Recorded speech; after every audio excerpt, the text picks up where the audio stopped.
Okay, we should be live. Thank you for joining us.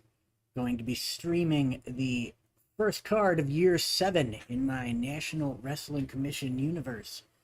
Um, Lots of debuts in this year. I think that there are something crazy like almost 20 debuting wrestlers. Um, the debut year corresponds with basically 1946 to 1949. So any wrestler that debuted between those years is eligible to debut in year 7. We've got one debut on the card tonight, and that is the Golden Grams. Dr. Jerry and Eddie Graham will be debuting, and they'll be facing off against Stu Hart and Roy Welch, collectively known as the Hook and Book Connection. And then in our second match, we've got John Pesek, and he'll be in the ring with Joe Malcewicz. And then we've got Cora Combs making her debut, even though her debut year was actually earlier. I just got the card late enough that I didn't end up including her because it would have been weird. So Cora Combs is making her debut against Gladys Gillem. And then in the semi-main event, we've got Maurice Tillet, the French Angel, is going to be taking on Orville Brown. And then we move into our main event, an NBBW World's Junior Heavyweight title match between William Muldoon and Billy Varga. Billy Varga, surprisingly, has not had any title shots against William Muldoon in Muldoon's 4 years as the champion, or at least none that I could find on record. So this will be Varga's first shot. I think it might be 6. He may be going on 6 years as the champion, not 4. Either way, Varga has not had any title shots, so this will be Varga's first. And it is a tough one because William Muldoon has just absolutely has a death grip on that NBBW World's Junior Heavyweight title, so it's been very tough to get it off of him. Before I start, I'm going to cough everywhere. But no, before I start, I want to announce the this week's card from my Bootlegs of Wrestling Spring 2020 or Fall 2023 set. So I'm going to go ahead up here and announce that Buddy Fuller will be joining his father, Roy Welch, in my Bootlegs of Wrestling Fall 2023. I just can't say that correctly. It is Bootlegs of Wrestling Fall 2023. 8-card set will actually go on pre-sale on September 15th, I believe, which is 2 weeks from yesterday. So yeah, that's the 15th. So that will be the pre-sale date. I will take pre-sale orders until basically the end of September, and then get these in the mail in early October for the beginning of fall. So if you're interested, stay tuned. Keep an eye out for pre-order information. For the physical set, I only do one run of these physically. You can always get the PDF and print them yourselves or use them digitally, but everybody likes to have the physical cards. If you're one of those people, keep an eye out for it. Buddy Fuller is a pretty entertaining card. I've had a lot of fun testing him out, so definitely worth grabbing. He works well. I think there was a UBU bootleg of Ron Fuller. It might not have been UBU. It might have been somebody else. But there was a Ron Fuller bootleg, and I've been teaming them up, in non-canon matches, and it's been pretty good. I've also been teaming him with his dad, Roy Welch, and that's been going pretty well as well. So, solid overall wrestler. not specifically built for tag teams, even though that's what I mentioned testing him in. But definitely a solid overall card. Good mid card, you know, somebody who could vie for your secondary title sort of thing. So, but that is this week's announcement. I will be posting that up on the Facebook after the stream. But if you're here and watching the stream, you get it first. So, all right, so let's head back into our event here and run our first match, which is the debut of Dr. Jerry and Eddie Graham, the Golden Grams. And they will be in the blue corner at a total combined weight of 465 pounds. Eddie Graham and Dr. Jerry Graham, the Golden Grams. And in the red corner, at a total combined weight of 411 pounds, Roy Welch and Stu Hart, the Hook and Book Connection. So Welch and Hart against the Golden Grams here. Let's roll one die for each side and see who starts. Eddie Graham rolled a 1, so he's going to be in there, and Stu Hart rolled a 3, so he's going to be in there.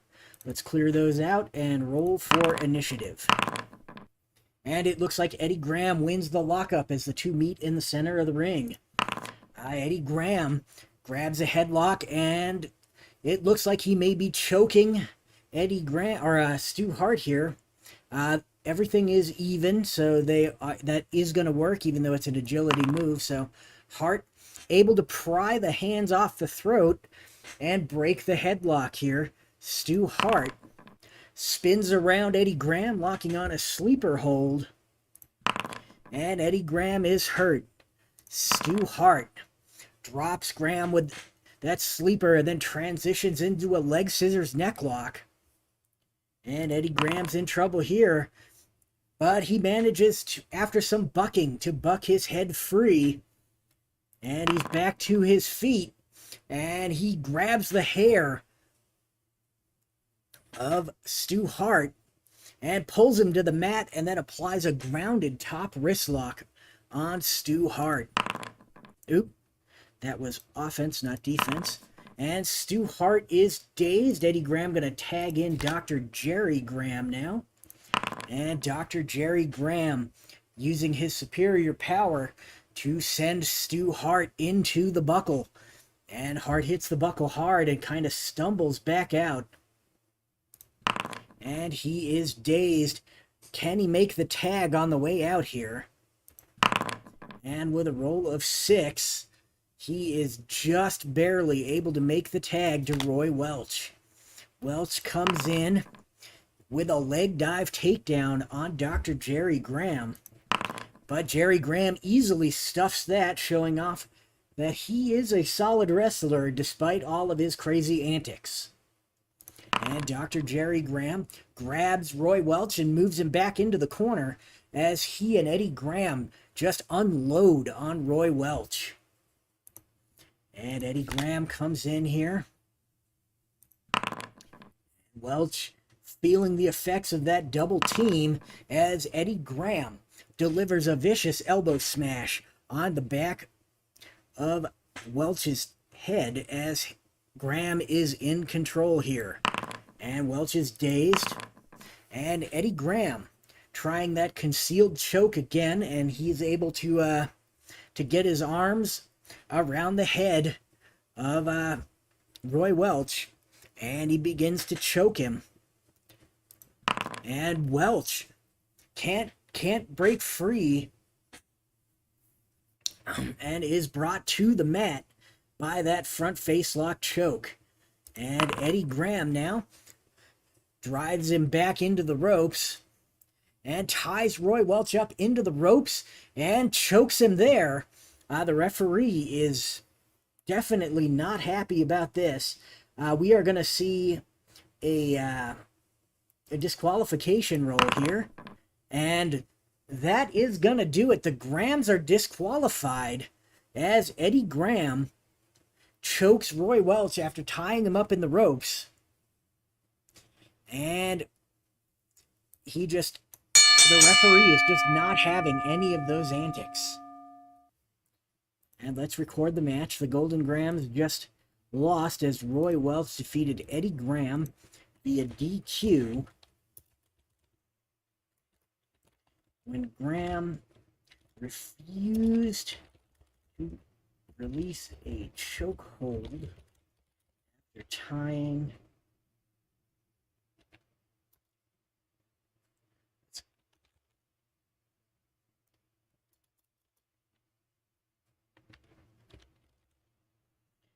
tying Welch up. I would say that that's a dud. Nobody had any fatigue. So let's note that here. That's not going to work. I need to do Eddie, Jerry, since they both have the same last name, Welch.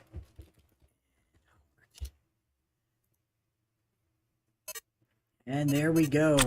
An unfortunate disqualification in their debut matchup. The Golden Grams just doing a number on the Hook and Book connection. Our next match is probably going to be quite a bit more scientific as John Pesek steps into the ring to face Joe Malcewicz.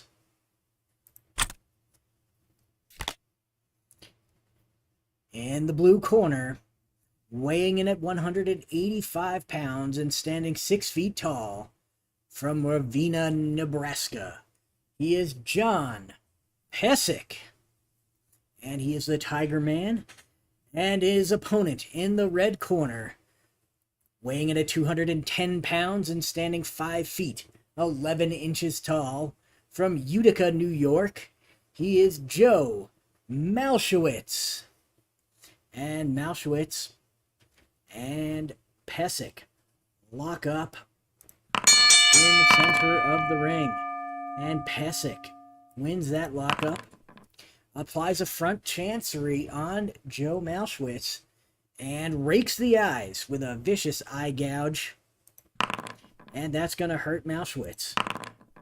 He is stumbling around blind as that eye gouge really affected him, and Pesek grabs a lateral press and applies a key lock on Joe Malcewicz. And Malcewicz once again hurt here by John Pesek. And Pesek gonna back him into the ropes. And the referee is quick to step in and break it up. As the two meet again in the center of the ring, it is Malcewicz this time, knowing that he has got to win the lockup, otherwise Pesek may resort to more dirty tactics. And Malcewicz wins that lockup and spins around. Pesek grabs him by the waist, picks him up, and slams him to the mat. And John Pesek is down. He is not going to roll out of the ring. And Malcewicz is going to transition from that waist lock and slam into a toe hold. And Pesek is hurt here, as Malcewicz once again waits for him to get up, and he's behind Pesek, and this is a choice F maneuver, so let's see what options he's got here. Level 3 on power, since Pesek has a +1 power, that will probably work. That's going to be 7 or less, so he needs a roll of 7 or less, or a level 3 go behind waistlock takedown. And he gets it, so Malcewicz go behind, grabs him with the waistlock, and this time instead of picking him up and slamming him down, he just trips him to the mat, driving his shoulder into the lower back region of John Pesek as he takes him down. And Pesek is hurt. This time he is going to roll out of the ring, but doesn't do a whole lot of good, kind of slows the match down again, and Pesek is able to get back in. Malcewicz waiting in the middle of the ring for him. As soon as Pesek steps through the ropes, though, Malcewicz springs on him and continues the attack, backing Pesek into the turnbuckle, or no, he's going to roll up. Instead, opting for a leg grab takedown, and Pesek is hurt, as that takedown was successful. And Malcewicz once again grabs him by the waist, picks him up, and slams him to the mat. That has been very effective thus far. and Pesek is hurt. And now that go behind again. This is a 7 or less, and with a roll of 3, he is successful. And this time, Malcewicz puts him on the mat with that go behind waistlock takedown, rolls him over and cradles him with a pin. We've got,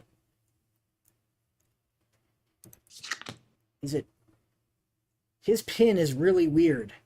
It should be 6-3. For some reason, it is 4-2. So we're going to go ahead and fix that real quick. I'm going to go to pin and just increase it so that the second number is correct. Because the second number is all we care about. All right. So he's going to go for that pin there. And the target is going to be 3, and the roll is a 10. So Pesek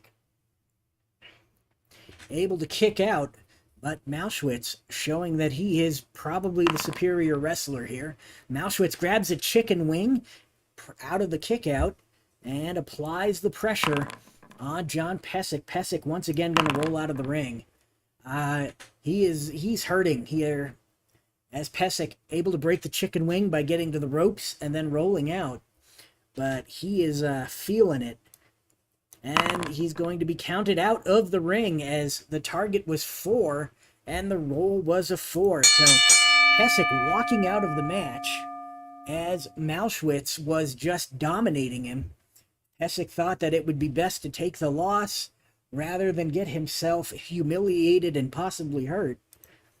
So Joe Malcewicz picks up a big win against John Pesek via countout. Pesek walked out of the match. Also a dud, I would say. And Pesek had 2, or no, I guess 1, because countouts I don't usually add 1 at the end, and Malcewicz had 0. So 2 not so hot matches to start us off here. Our next match is a ladies' match as Cora Combs faces off against Gladys Gillem in the women's division here. Let's go down to ringside. In the blue corner, weighing in at 133 pounds and standing 5 feet, 5 inches tall from Nashville, Tennessee, this is Cora Combs. In the red corner, weighing in at 160 pounds and standing 5 feet, 2 inches tall, from Birmingham, Alabama, this is Gladys Gillem. And the two ladies head to the center of the ring and lock up, where Gladys Gillem is going to get the upper hand. Gillem stuns Combs with a jumping back elbow. This is an agility move, so Combs is going to duck out of the way. And Gillem in trouble now. And Cora Combs grabs an arm wringer. And this is a choice C, so let's see what her options are. 7 or less on the agility, that's what we're going to try. And with a roll of 8, she just can't throw Gladys Gillem out of that arm wringer. And Gillem able to deliver a big elbow smash and take control of the match. And she moves into a rear nerve grip after stunning her with that elbow smash. And Combs has nowhere to go. She might be forced to give up here. Target is 3, roll is an 8, so Cora Combs able to withstand the nerve grip. But Gladys Gillem continues the pressure as she whips Cora Combs into the turnbuckle and then moves in and climbs up and delivers 10 punches in the corner. And Cora Combs is hurt by that as Gillem reaches into the corner with her boot and just chokes Cora Combs.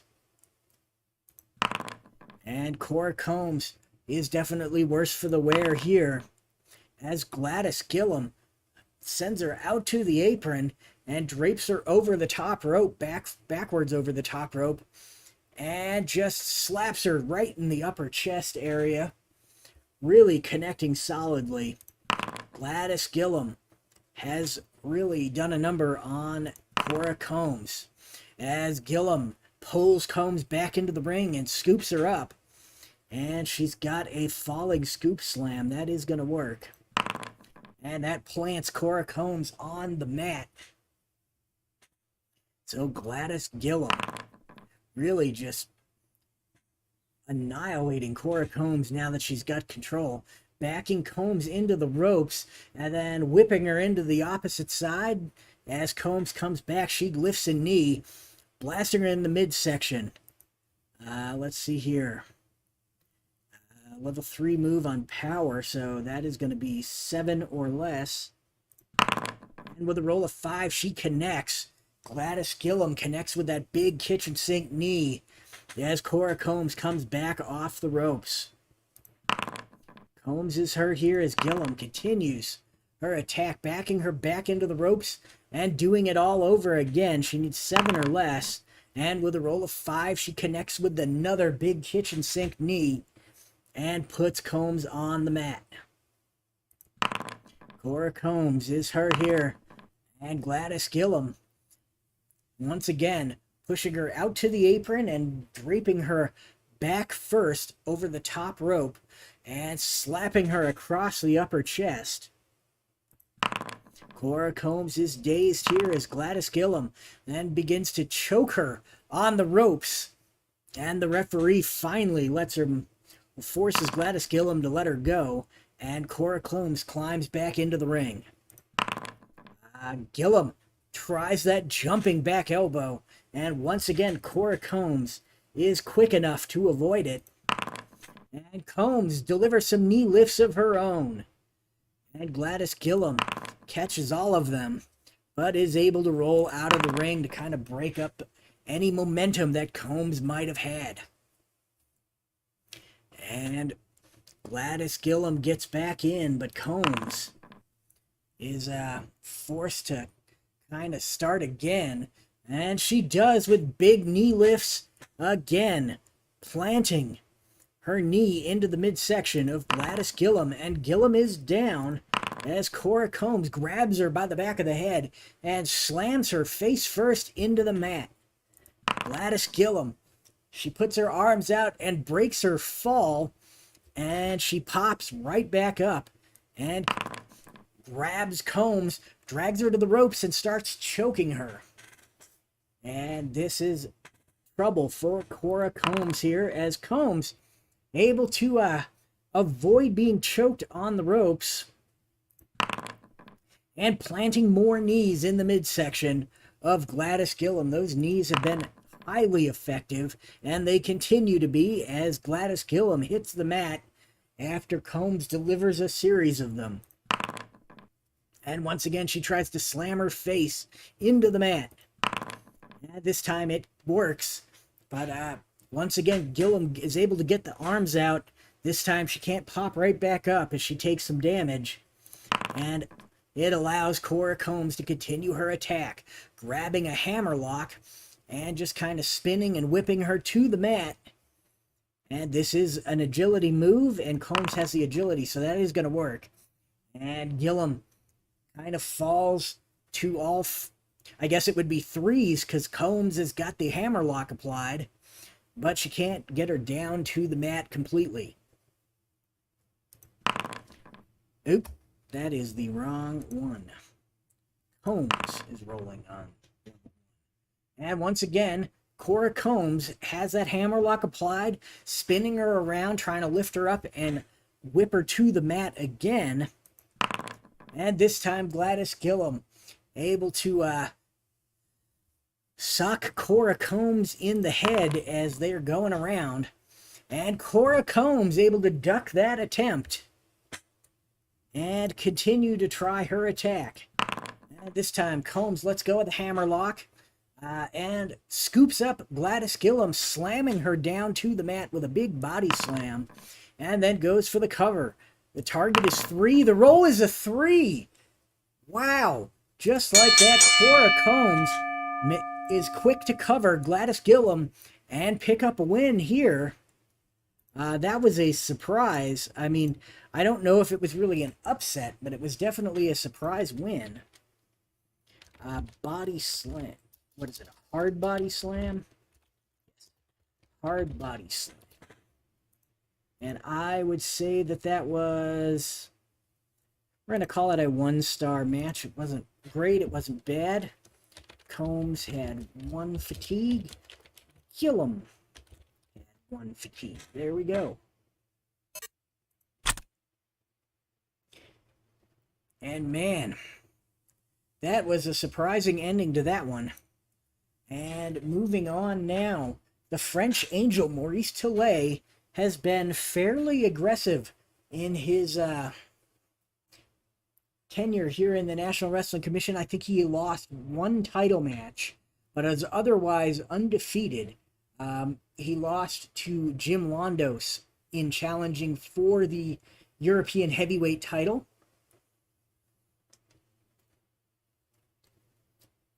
But has otherwise been a pretty tough guy. And Orville Brown does not wrestle often, owing that to an injury he suffered outside of the wrestling ring that has kind of slowed down his... He needs more time to recuperate between matches, but when he does get in the ring, he has been successful. And so these two are going to face each other in our semi-main event. Let's go to the ring. In the blue corner, weighing in at 276 pounds and standing 5 feet, 10 inches tall. From Paris, France, he is the French Angel, Maurice Tillet. And in the red corner, weighing in at 240 pounds, standing 6 feet, 1 inches tall.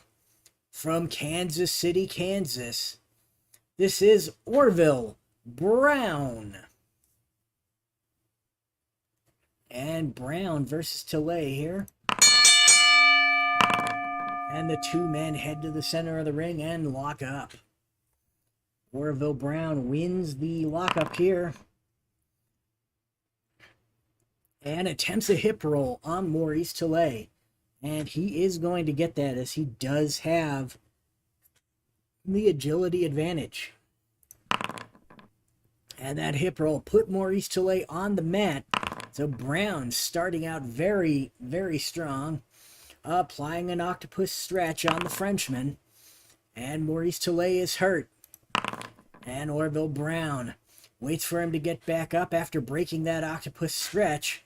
And just socks him with a big right hand. And Tillet put back on the mat here as Orville Brown goes for the cover. Target is 2, roll is a 10. So Maurice Tillet, the French Angel, able to kick out with ease there. But now Orville Brown is able to continue his attack with a big pressing body slam there. This is a choice G maneuver. Let's see. Definitely not doing the power. So it is either going to be a turnbuckle or a power. He's going to back him into the turnbuckle. And Maurice Tillet able to spin it around and push Brown back into the turnbuckle here. And Brown can't get anything done as Tillet backs him into the buckle and then delivers a kick to the gut before the referee comes in to break the two up. And now Maurice Tillet on the offensive here with some menacing palm strikes on Orville Brown. And those connect on the side of Brown's head and chin, putting him down and allowing Maurice Tillet to continue his attack. Tillet grabs him and pitches him out of the ring. Orville Brown hits the concrete floor hard and might be counted out here. The roll, or the target, is 2. The roll is a 5, so Tillet just barely able to get back in. And now the French Angel continues his attack, waiting for him to roll back in the ring under the bottom rope. And as he does, he is right there to meet him, grabbing Orville Brown by the back of the head and then just rubbing his face against the mat. And Orville Brown is dazed as Tillet drops a big elbow onto Orville Brown, but Brown is able to roll out of the way. Orville Brown grabs the leg of Maurice Tillet and applies a big knee bar as Tillet misses the elbow drop. Maurice Tillet is hurt here. And Orville Brown lets go of that knee bar, picks up the French Angel, and backs him into the turnbuckle. And Tillet is beat down in the turnbuckle with a couple of hard punches to the ribs and a boot to the gut by Orville Brown. And now Brown on the attack as Tillet stumbles out of the corner. And not going to pitch him out of the ring, going to roll up and connect with a big right hand. And Tillet catches that right hand pretty solidly, but it doesn't put him down as Orville Brown able to pick him up with a big waist lock and put him on the mat. And then he moves into an armbar on the French Angel. So the Angel is in trouble here as Tillet has him in the armbar. And Maurice Tillet able to get to the ropes and kind of pull himself up. And Brown able to bring him back to the mat and reapply that armbar. Tillet's hurt here. Once again gets to the ropes, pulls himself back up. But Brown using his weight to press Tillet against the ropes.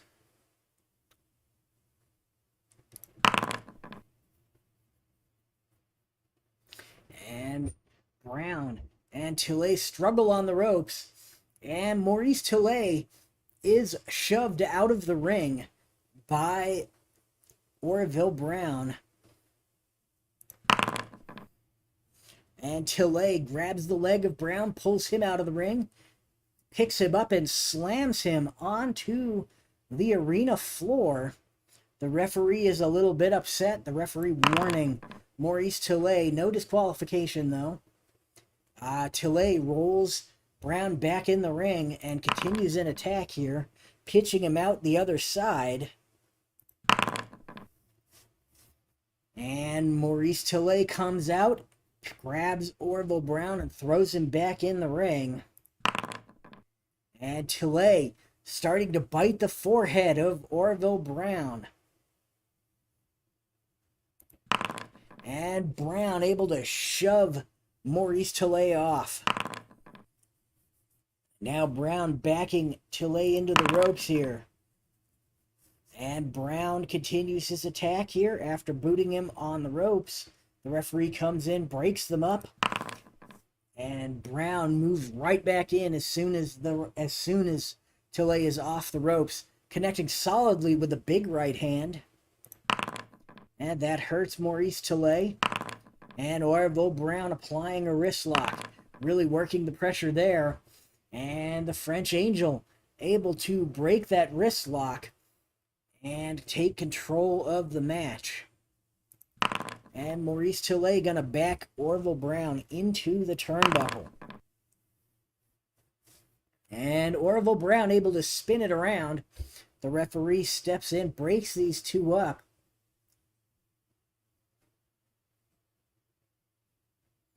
And Brown spins it. And now Orville Brown waits for Tillet to come out of the buckle here and applies an octopus stretch on the French Angel. Maurice Tillet is in trouble as that octopus stretch puts him on the mat. And Orville Brown scoops him up and delivers a vicious pile driver. That is a +2 finisher, so the target is going to be 5.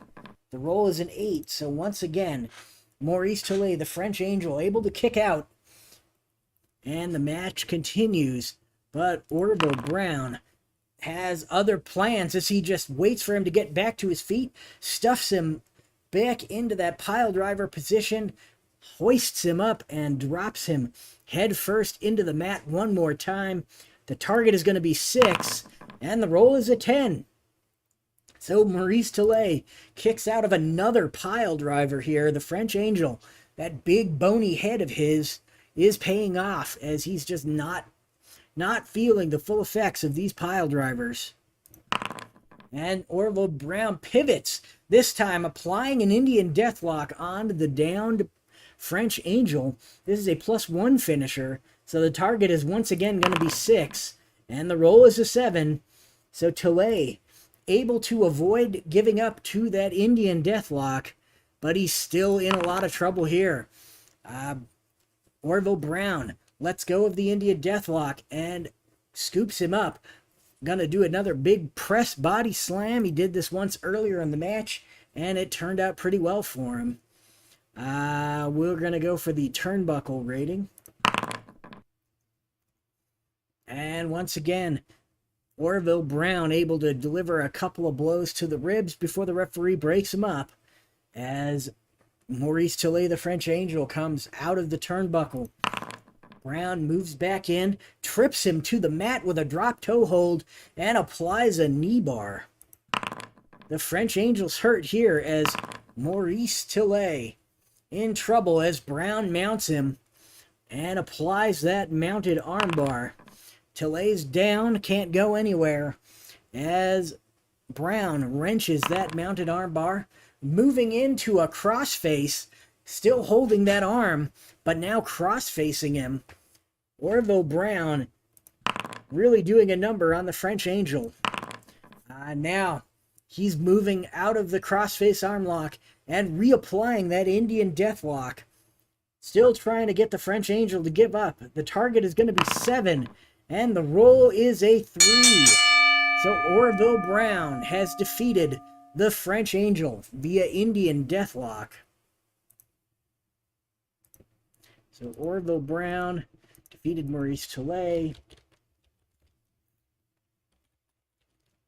Indian Deathlock. That was, let's see, he would have had 5, 6, so that was a 3-star match.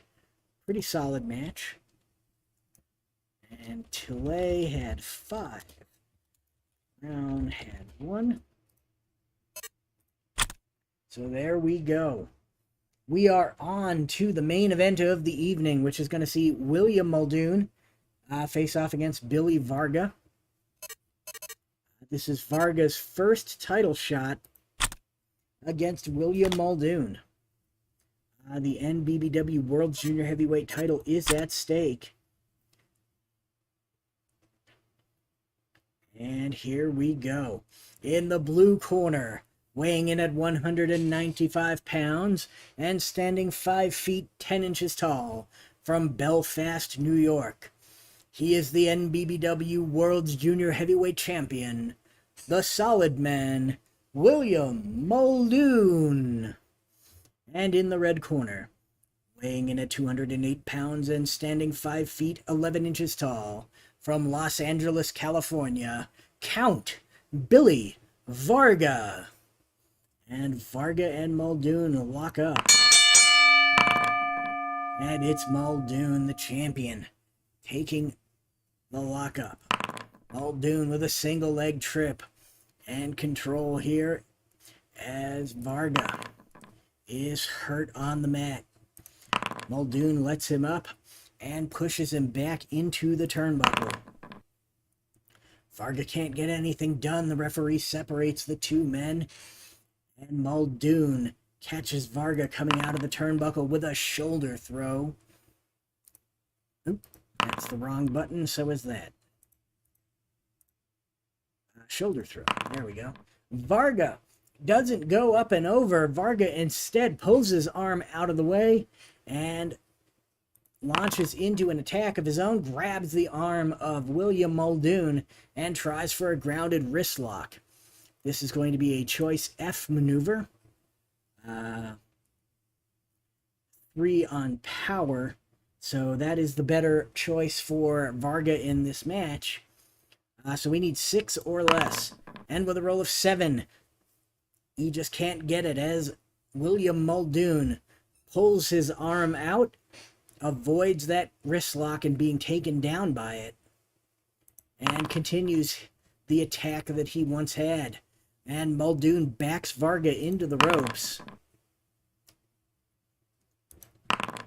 And the referee once again steps in, breaks them up. Varga comes off the ropes. William Muldoon is quick to grab him again, and this time pushing him back into the turnbuckle. And Billy Varga into the turnbuckle, and Muldoon monkey flips him out of the turnbuckle, and Varga rolling on level 3 defense. Varga's hurt here as Muldoon really showing off his skills against Billy Varga. William Muldoon now with a shoulder throw. That's going to kind of put Varga on the mat. Varga rolls through, pops back to his feet. He's a little dazed though and can't shake it off before Muldoon moves in and grabs a full front chancery. Billy Varga still dazed here, and he's still locked into that full front chancery. And Varga once again dazed. And a single leg trip in control. He is in trouble as Varga's dazed. And Muldoon grabs a waist and chest hold on Billy Varga. And that is going to work as Muldoon has better agility. And that's going to daze Billy Varga. And now William Muldoon with a hip lock and throw. He also has better power, so that is going to work. And once again, Varga's dazed. And Muldoon follows up that hip lock throw with a flying headmare. And that hurts Billy Varga. William Muldoon with a shoulder throw. Varga finally able to counter it. Grabs a side headlock on William Muldoon. Muldoon able to pop his head out. Another flying headmare on Billy Varga. Varga's hurt. Muldoon into the turnbuckle with Billy Varga. Varga eats a big boot into the corner and just slumps down. And Muldoon moves in, grabs him, and applies a 3/4 Nelson on Billy Varga. Varga's down. He's not going to roll out of the ring. And maybe he should have, as Muldoon with that body lift and throw. And now William Muldoon going to go for the cover here. The target is going to be 3. The roll is a 9, so Varga doesn't stay down for long, able to kick out pretty easily. But William Muldoon now applies that double shoulder lock. This is an add 1 maneuver. So Varga going to take a fatigue and roll on level 3 here. And Varga's hurt as Muldoon applies the pressure to that double shoulder lock. And now William Muldoon backing Varga into the ropes. And Varga able to fireman's carry William Muldoon as they back into the ropes. Varga taking control here. And Varga attempts a big knee lift on William Muldoon. Gonna back Muldoon into the ropes. And William Muldoon backed into the ropes. And as they jockey for position on the ropes, Muldoon rolls Varga up into a surprise pinning predicament here. And the target is 5. The roll is a 9. So Billy Varga able to kick out once again. And William Muldoon is in control. William Muldoon reapplies that double shoulder lock. So another fatigue for Varga. And Varga's down as Muldoon wrenches that double shoulder lock and uses it to pick Varga up off the mat. And he grabs a body lift and throws Varga to the mat. This is a level 0 finisher. So the target is going to be 7 and the roll is a 5. So just like that, William Muldoon with another defense of the NBBW World's Junior Heavyweight title.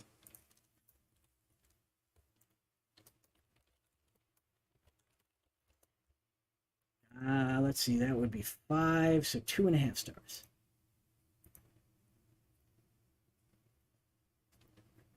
So Varga had 5, Muldoon 0.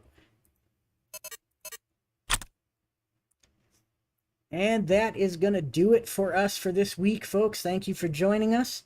And I hope you all have a great weekend, and I will see you soon.